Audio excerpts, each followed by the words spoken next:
Dneska máme 8. novembra 2023 a čas máme tesne pred otvorením trhu 14:23, čiže máme nejakú hodinku, ideme nakupovať Visu, JB Hunt a Apple. Dneska máme 8. čiže Visa má dneska ex-dividend date, zajtra má JB Hunt a potom Apple. Takže nakúpime si ju za $50 tesne pred otvorením trhu, skontrolujeme si, či nám pozíciu zapísalo, áno, je tu a následne môžeme prejsť k otvoreniu trhu, kde si kúpime ostatné spoločnosti. Takže máme ostatné spoločnosti, ideme kúpovať JB Hunt, keď sa už otvoril trh, Visu sme ešte teraz dokúpili, už keď sa trh otvoril a ideme kúpiť JB Hunt a Apple. Takže môžeme ísť postupne na to. Zajtra má JB Hunt ex-dividend date, pozajtra Apple.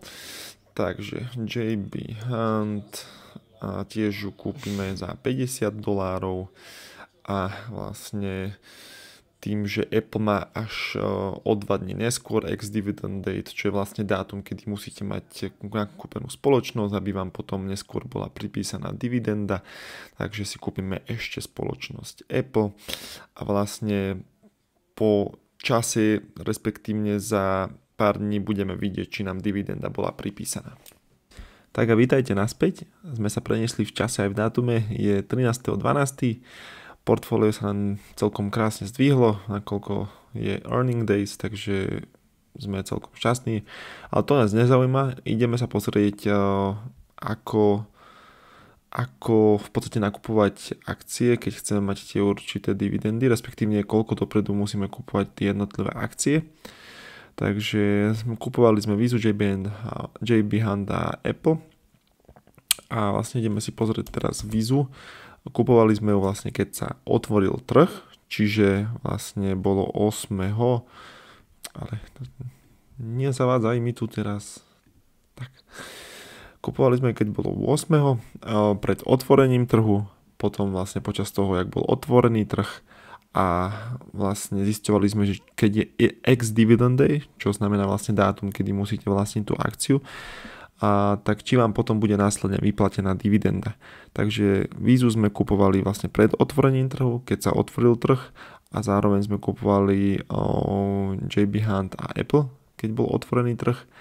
A na veľké prekvapenie Visu, ako môžete vidieť, pred otvorením trhom v čase, keď bol ex-dividend date, tak 8.11.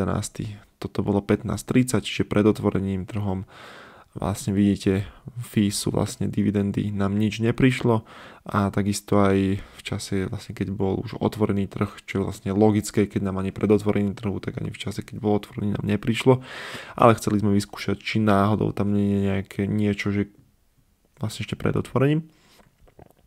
Vlastne kupovali sme potom aj o deň neskôr. Takže vlastne to máme poukázané na to, že musíme kupovať, teda keď si pozeráme JB Hunt, ideme takto, aby sme si to pozreli, november. JB Hunt sme kupovali vlastne, čiže vlastne tam bol ex-dividend day o deň neskôr, vlastne bol už otvorený trh toho 8. Kúpili sme JB Hunt a Apple a vlastne JB Hunt má to skratko. Ako môžeme vidieť, tam nám bola pripísaná dividenda, hej, čiže tam sa nám to oplatilo a takže logicky to by malo byť aj Apple. Poďme sa na to pozrieť, 8.11. 6 centov, čiže tam bola tiež pripísaná dividenda.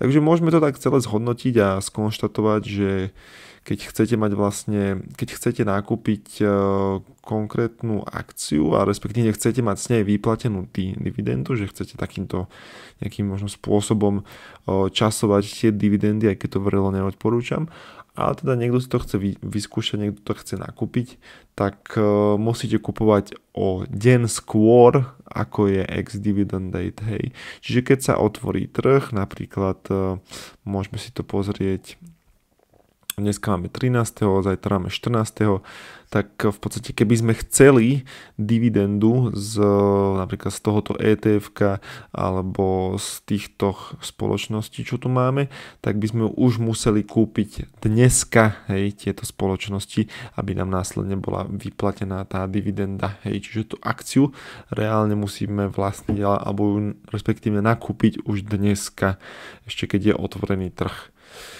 A keby sme tú akciu nakúpili vlastne už keď sa zatvorí trh, tak podľa našich zistení cez eToro to vlastne nie je, respektíve nám nebude vyplatená dividenda. Hej, to sme vlastne robili teraz ten pokus. Takže to som vám chcel v tomto videu ukázať a zároveň vám aj rýchle zhrnem portfólio, čo celkom nám vlastne za november zrastlo až okolo 8,6% a za december je to nejakých 1,8%, takže veľmi sa z toho tešíme, že napredujeme a momentálne očko sa nám vráca späť, hej. Sme tam kúpili nejaké dipy a pomaličky nám to vstúpa, takže super. Netflix opäť narastá na obrátkach a ako vidíte najhoršie momentálne dneska je na tom 3M. Čiže asi takto by som v rýchlosti zhrnul ešte to naše portfólio.